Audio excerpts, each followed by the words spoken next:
Volodymyr Zelensky sait parfaitement où il peut aller, jusqu'où il peut aller, et il sait qu'il n'a pas beaucoup de marge de manœuvre avec Trump.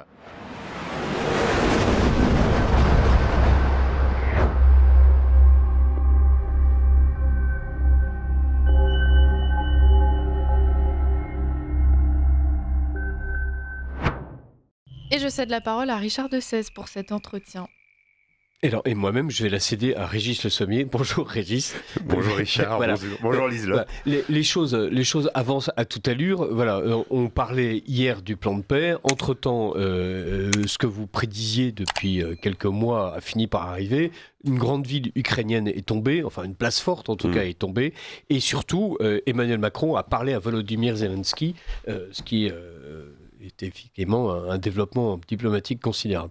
Alors oui, ça fait beaucoup de choses en même temps. Ce qu'il faut retenir, c'est que oui, Emmanuel Macron semble faire preuve se montrer comme l'allié fiable de l'Ukraine. En fait, il essaye de travailler le contraste par rapport à Trump, accusé régulièrement d'avoir un double discours vis-à-vis des Ukrainiens.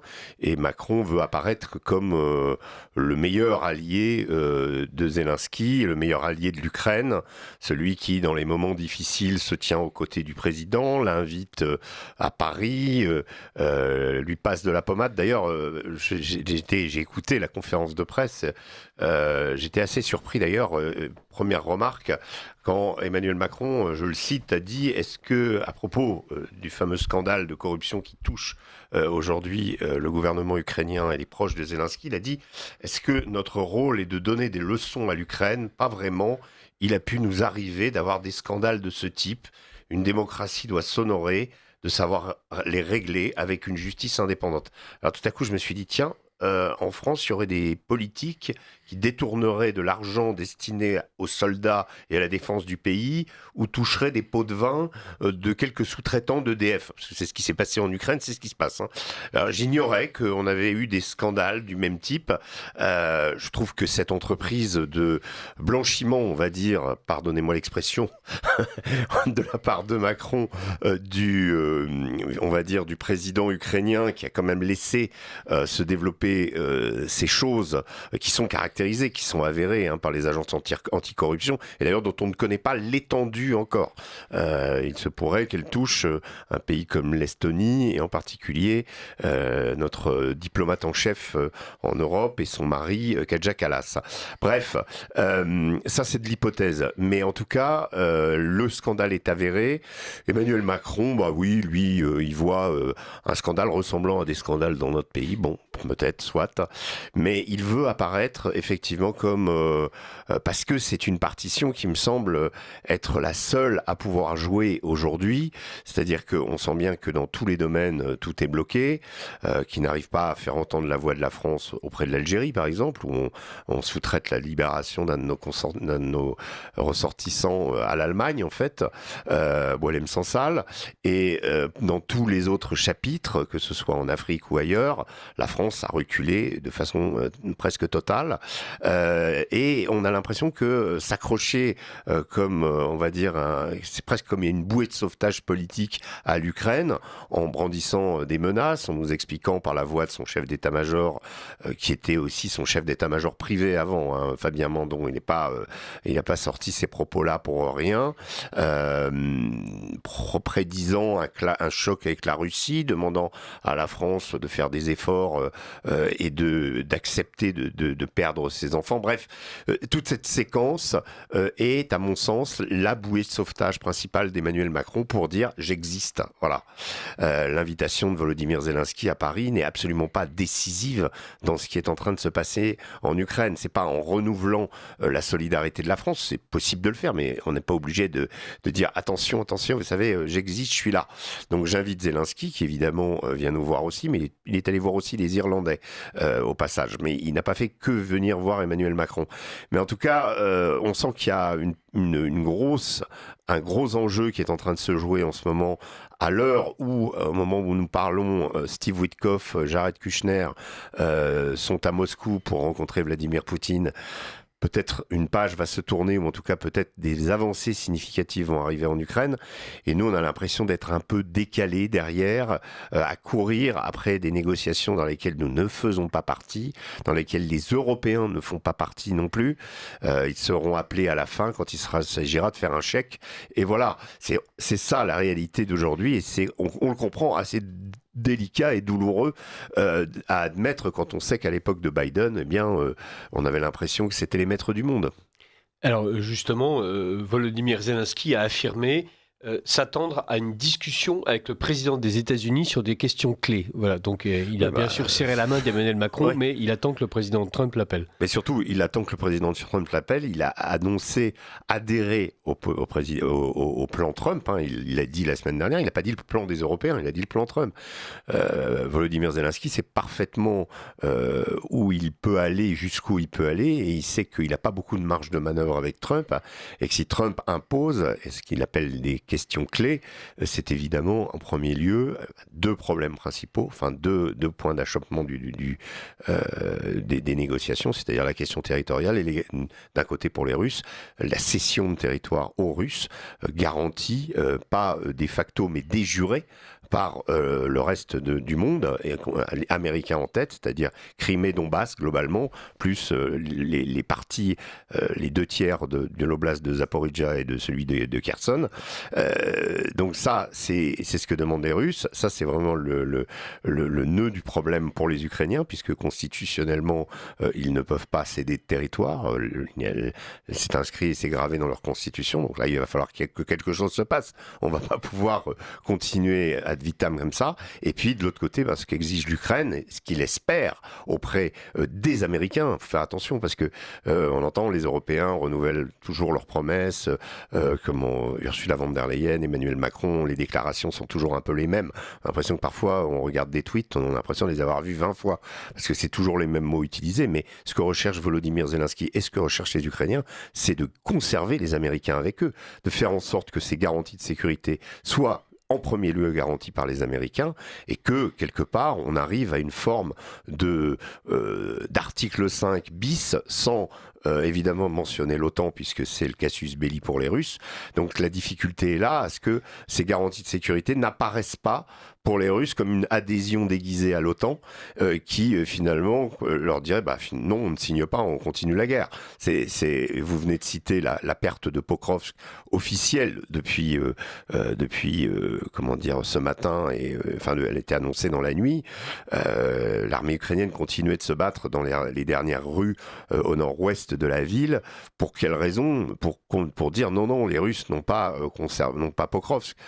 Ce qui est plus dramatique, c'est que cette opération, on va dire, de défense de Pokrovsk se solde par une garnison avec trois bataillons au moins assiégés à Mirnograd, la ville jumelle de Pokrovsk, qui est juste à côté, et où cette garnison ne peut plus être ravitaillée ni par les drones, ni par de voies terrestres. Les Russes l'encerclent complètement. Donc là, il y a fatalement, à un moment ou à un autre, il va y avoir un drame.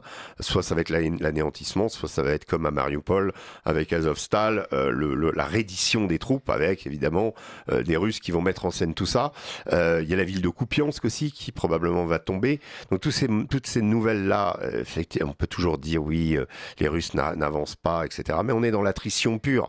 Et l'attrition pure, malheureusement, elle se solde par de moins en moins de soldats sur le front. Je lisais cette nuit un formidable, je conseille à vos auditeurs de lire ce papier, une enquête qui a été faite par l'agence Reuters, vous pouvc'est la trouver sur les réseaux sociaux, sur 11 soldats ukrainiens, 11 conscrits qui ont rejoint l'armée ukrainienne en mars dernier. C'est des jeunes de 18 à 24 ans qui l'ont fait par patriotisme, mais aussi parce que la solde est intéressante. Hein. C'est comme côté russe, aller se battre aujourd'hui, je dis pas que c'est pas du tout une position enviable, mais ça paye assez bien. Et donc l'un des soldats interrogé expliquait que aujourd'hui il est blessé, il ne peut plus aller au combat, il ne peut plus marcher, mais il expliquait que ce qui l'avait motivé aussi, c'est pouvoir construire une maison pour sa femme et pour sa fille. Le papier est bouleversant en termes d'humanité. C'est 11 soldats, et la conclusion de Reuters, c'est que sur les 11 soldats qu'ils ont pris un peu au hasard, qu'ils ont suivis depuis mars, plus aucun n'est en état de combattre aujourd'hui. 4 ont été blessés, 3 sont disparus, c'est-à-dire missing in action, comme on dit comme disent les Américains, perdus sur le champ de bataille. Donc les corps n'ont pas été relevés. Un est tombé malade, un autre s'est suicidé, et puis les autres vivotent, voilà. Et il n'y a plus sur 11 soldats aucun qui est capable de remonter au front. Donc ça en dit long. Je dis pas sur les pertes, parce qu'on parle toujours des morts, mais on oublie les blessés faut multiplier par 2. Alors, on ne sait pas combien de morts ont été recensés en tout côté ukrainien, ni côté russe. Il y a des spéculations. Ce qu'on sait, c'est que globalement, les Russes ont pu ne pas être économes en vie humaine, mais que pour la période 2024-2025, ils ont substantiellement ralenti, on va dire, ont économisé leurs hommes en utilisant d'autres tactiques, en étant peut-être plus lents qu'ils auraient pu l'être aussi, tandis que les Ukrainiens en position de défense en ont perdu beaucoup, même si ils ont eux aussi réussi à combler ces pertes grâce aux drones excellemment utilisés par les formations ukrainiennes en position de défense. Alors, on se retrouve aujourd'hui avec un front qui a en fait encore avancé, et c'est ce que vous nous disiez hier. Plus la guerre avance, plus les discussions se poursuivent, plus l'Europe soutient l'Ukraine, plus en fait le Kremlin avance et finit par avoir chaque jour une position un peu meilleure que la précédente pour expliquer que ce qu'il réclame doit lui être accordé. Est-ce que véritablement on est capable en Europe de soutenir l'Ukraine comme elle le mérite pour réussir à stopper l'appétit du Kremlin, ou est-ce que les déclarations d'Ursula von der Leyen, Emmanuel Macron et les autres Européens qui soutiennent l'Ukraine avec cette coalition des volontaires un peu fantomatique ne servent en fait qu'à masquer une impuissance totale de l'Europe ? Chers amis d'Omerta, avant de poursuivre cette vidéo, je souhaitais vous partager la situation dans laquelle se trouve notre équipe. En effet, nous faisons l'objet d'attaques et de harcèlement depuis plusieurs mois et tout ça s'intensifie depuis quelques semaines. L'objet de ces attaques, c'est tout simplement le travail qu'Omerta produit depuis 3 ans sur un certain nombre de sujets en se rendant sur le terrain où les médias mainstream ou les médias internet ne souhaitent ou ne peuvent se rendre. Ukraine, immigration, mais aussi wokisme, transsexualité, pédocriminalité et bien d'autres sujets. Tout ce que nous avons traité depuis 3 ans chez Omerta, que ce soit dans notre magazine ou sur notre application mobile, dérange le système et ce système a aujourd'hui décidé d'intensifier la pression sur notre société. Pour soutenir notre travail, pour soutenir la liberté d'expression, alors soutenez dès maintenant Omerta en effectuant un don défiscalisé à hauteur de 66%. Pour un don de 100 € versé à Omerta, vous ne payez en réalité que 34 €. Ces dons, ils sont indispensables en cette fin d'année pour garantir la qualité, la quantité de notre travail. Vous le savez, Omerta ne bénéficie d'aucune subvention publique et nous avons besoin de vous maintenant plus que jamais. Un grand merci et bon visionnage. Ouais, je crois que le constat est terrible parce que ce dont on se rend compte, c'est que si négociation il y a à l'avantage des Russes, les Ukrainiens vont être perdants évidemment, mais aussi les Européens. Quelque part, il y a une sorte de... On peut plus se masquer, on peut plus se cacher. Avant, on va dire, la faiblesse des institutions européennes en termes politiques, en termes décisionnels, même si l'Europe, on va dire, à la faveur de la guerre en Ukraine, a marqué des points, mais à chaque fois qu'il s'agit d'obtenir une position commune des 27, il y a toujours une dissonance et on n'y arrive jamais.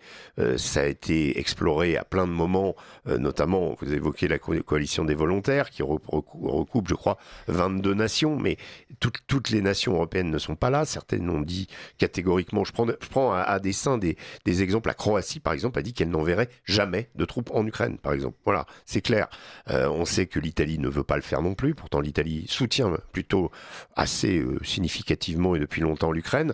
Donc, la position commune est toujours extrêmement difficile à trouver, ce qui donne d'ailleurs des ailes à Madame von der Leyen et à Madame Kallas, qui s'imaginent du coup investis d'une mission et développent parfois ou débordent de leurs prérogatives. J'ai entendu récemment que Madame von der Leyen voulait se doter d'une agence de renseignement européen qui décide on va dire de sous-traiter les agences de renseignement national à une super agence agence européenne dirigée par Madame von der Leyen. Là, on est dans, on va dire, de l'abus de pouvoir, et on sent bien qu'autour de cette Europe, qui n'est pas vraiment définie, qui était finalement quelque part définie comme un marché autorisé par les Américains, parce qu'on parle de l'Union européenne née de Jean Monnet, etc., Robert Schuman. Ces gens-là étaient quasiment des agents de la CIA à l'époque, des proches de Roosevelt, des gens que les États-Unis, après la guerre, ont autorisé à, on va dire, faire l'Europe de façon à s'en servir comme un marché. Exactement, c'est ça le péché originel du projet. Ensuite, il y a ce qu'on a voulu en faire, il y a la croissance, puisque c'est une zone riche, on est quand même dans le plus grand marché au monde, mais les structures politiques, les structures de défense, là on voit encore une fois que on se réjouit que le Rafale ait obtenu quelques succès, mais les pays européens eux-mêmes ont acheté dans les 10 dernières années 10 fois plus d'avions de chasse américains que notre Rafale à nous. Donc on ne joue même pas la carte des partenaires européens quand il s'agit d'achats d'armes, puisque quelque 60% de la totalité des achats d'armes de l'Union européenne ont été faits aux États-Unis. Et ça risque pas de s'arrêter, puisqu'on a signé quelque part entre Ursula von der Leyen et Donald Trump, on a signé pour de l'achat de gaz, de l'achat de GNL, de l'achat d'armement qu'on rétrocède à l'Ukraine gratuitement.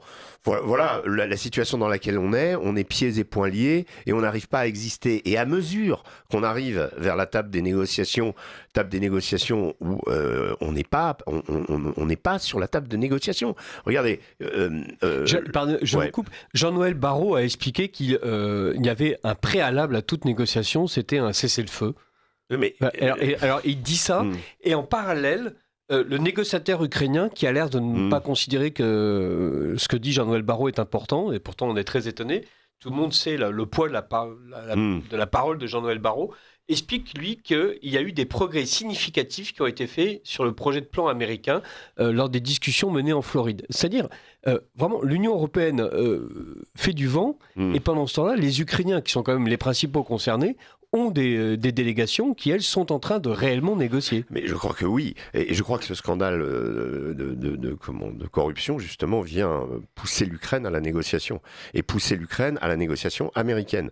Quand vous avez Zelensky qui participe à un contre-projet, on va dire, sous l'égide de Marco Rubio. C'est-à-dire qu'en fait, Marco Rubio, c'est un petit peu le monsieur Ukraine de Donald Trump. C'est le diplomate traditionnel, on va dire, le département d'État, qui est autorisé quelque part à négocier avec le maillon faible de l'histoire, c'est-à-dire l'Europe et l'Ukraine.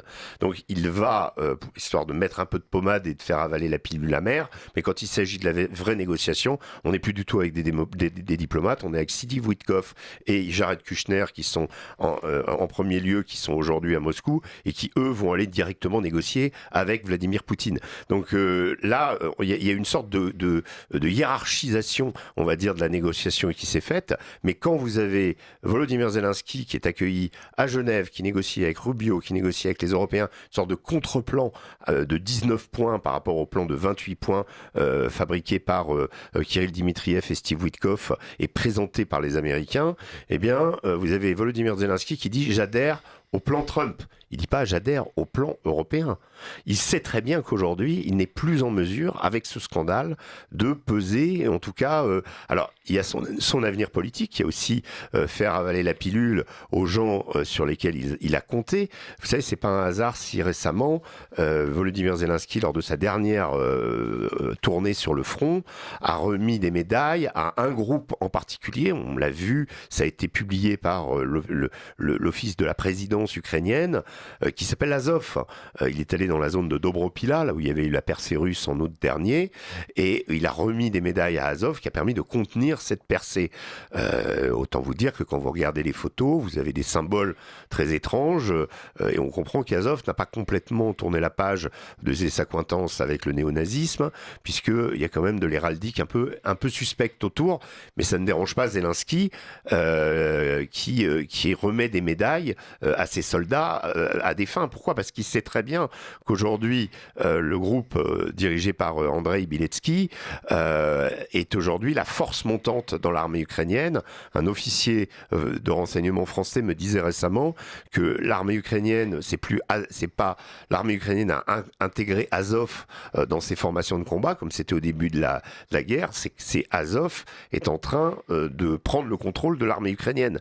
C'est-à-dire la formation Azov, qui est beaucoup plus dure et qui effectivement donne des résultats en termes à la fois d'ardeur au combat, d'entraînement, de performance, est en train quelque part de faire un hold-up sur ce qui reste de l'armée ukrainienne et de quelque part d'irriguer, ou en tout cas, alors face à des jusqu'au-boutistes comme ça, quand il s'agit d'aller leur dire, écoutez, le Donbass, on va le donner aux Russes. Vous savez, l'origine du régiment Azov, c'est 2014. C'est 2014 avec la ville de Mariupol. Leur grand exploit, c'est d'avoir fait que arracher Mariupol aux séparatistes du Donbass et l'avoir maintenu dans l'espace ukrainien. Ça, c'est Azov qui a fait ça en 2014. Des gens comme ça ont sauvé quelque part l'Ukraine, qui à l'époque était extrêmement désorganisée.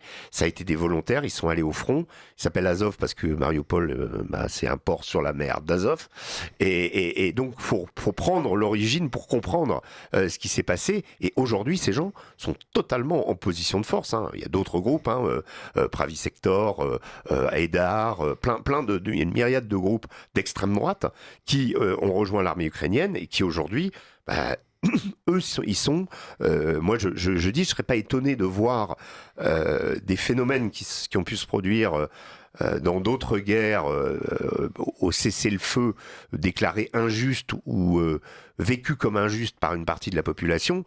Je pense en particulier à l'Allemagne en 1918-1919, avec la question des corps francs, avec ces hommes, on va dire, désœuvrés, ces soldats qui n'ont pas perdu, mais à qui on dit tu as perdu, qui voient une partie de leur pays, la Saxe, la Ruhr, occupée par les Français. Et qui se disent il faut se venger, quoi. Et on ne sait pas, et la République de Weimar ne sait pas comment faire avec ces gens.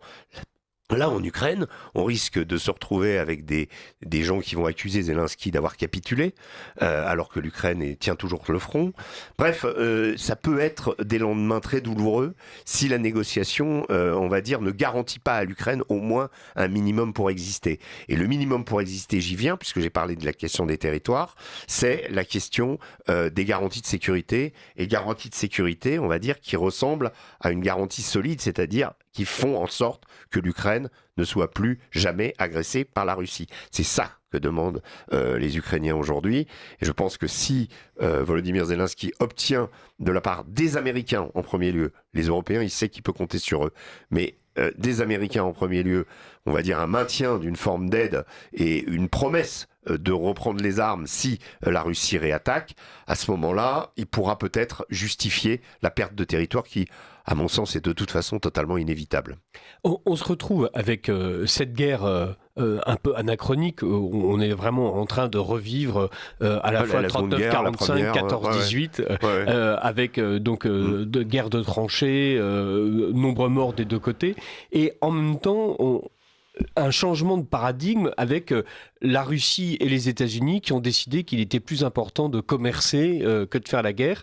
Est-ce que le front ukrainien est le dernier exemple que Poutine veut donner à l'Occident de sa détermination à ne pas se laisser faire? Et est-ce que l'Occident, en tout cas l'Occident américanisé, est prêt à admettre que maintenant on va laisser la Russie tranquille et que la guerre froide est définitivement enterrée? Je crois que dans la perspective MAGA ou dans la perspective trumpienne, on dira épaulé par J.D. Vance, parce que là aussi, on a les proches de Trump, Witkoff et Kushner, mais on a aussi Dan Driscoll, le secrétaire à l'armée, qui lui est un proche de J.D. Vance. C'est totalement dans la philosophie de J.D. Vance. On a oublié qui était J.D. Vance. C'est quelqu'un qui a été hostile au soutien à l'Ukraine quasiment depuis le début. À tous les projets sous l'ère Biden de vote de nouveaux packages d'aide à l'Ukraine à plus 60-70 milliards de dollars parfois, J.D. Vance était hostile et a voté contre. Donc on a ce personnage qui aujourd'hui est vice-président. Il incarne quelque chose. Il incarne le renouveau du conservatisme aux États-Unis, très marqué, fortement inspiré par le catholicisme. Il a écrit un livre qui s'appelle Hillbilly Elegy, qui raconte justement comment, on va dire, l'Amérique profonde a été sont devenus les cocus de la mondialisation, et en fait il a mis intellectuellement sur les fonds baptismaux le MAGA, qui était autour de Trump quelque chose d'un peu nébuleux et difficile à négocier. On sent que l'avenir elle est là, l'avenir il est là, et que aujourd'hui J.D. Vance pèse aussi dans ces négociations, et donc c'est pas simplement Trump, c'est aussi le MAGA qui est derrière, c'est aussi les nouveaux républicains, c'est aussi certains sénateurs qui au départ avaient plutôt tendance à voir le danger premier comme étant la Russie, à qui on explique qu'aujourd'hui et progressivement Trump arrive à en convaincre un à un. Le fera-t-il aussi avec la question du scandale des aides, parce que là aussi, le scandale de corruption en Ukraine, on ne sait pas qui ça touche exactement, mais on parle d'un certain nombre de sénateurs américains aussi. On ne parle pas que de l'Estonie et de Kaja Kallas. Hein. Donc là aussi, si Trump arrive et dit « Regarde, bon, tu te ranges chez moi, t'as pas le choix ». Ça va être un petit peu ça, le bras de fer qui va se passer. Et on sent que l'Amérique, dès le début de ces négociations, on a oublié à Jeddah, les premières négociations, c'était en janvier. Les premières négociations, il y avait 5 rounds de négociations. Il y en avait un seul qui concernait l'Ukraine. Les 4 autres, je parle entre la délégation américaine et la délégation russe. À l'époque, on ne parlait pas entre délégation ukrainienne et délégation russe. Et les Américains avaient plutôt tendance déjà, dès le départ, à parler aux Russes plus favorablement. Il y avait 5 débats, 4 concernaient les affaires, le business, la reprise des activités économiques, les projets communs, et un seul concernait l'Ukraine. C'est quand même assez significatif de l'état d'esprit dans lequel on est, quand on sait aussi que dans une des conversations qui ont eu lieu, je crois qu'il y a eu 3 conversations entre Vladimir Poutine et Donald Trump, il y en a peut-être eu d'autres, hein, d'après ce que je me suis dit. Si on prend des gens comme Alexander Orlov, l'ancien ministre,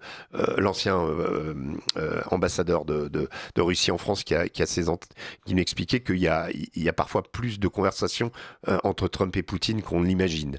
Mais en tout cas, au milieu d'une de ces conversations, un des thèmes abordés très sérieusement était la construction d'une Trump Tower à Moscou. Donc on voit bien qu'on avance très loin dans les projets, et que de part et d'autre, y compris de la part des Russes, où la Douma a voté, on va dire, une levée des sanctions contre les entreprises internationales qui voudraient à nouveau pratiquer des forages et de l'extraction de pétrole et de gaz en Russie, que le décret a été signé par Vladimir Poutine. Actuellement, les entreprises internationales peuvent à nouveau forer dans le forage de Sakhalin 1 à l'est du Kamtchatka, donc à l'extrême est, en face des États-Unis, comme par hasard. Et qui sera intéressé par ça? Évidemment, en premier lieu, au moment où tout va se débloquer, Exxon, qui avait énormément investi sur ces gisements en particulier. Exxon est la plus grosse compagnie de pétrole au monde, et elle est américaine. Et donc, on se retrouve avec une Ukraine qui a accepté d'être pillée par les États-Unis pour ce qui est de ses métaux. Ça fait partie du plan Trump de la paix, qui se retrouve en fait isolée militairement, et avec une Europe qui, pour le moment, n'a absolument pas les moyens de sa diplomatie.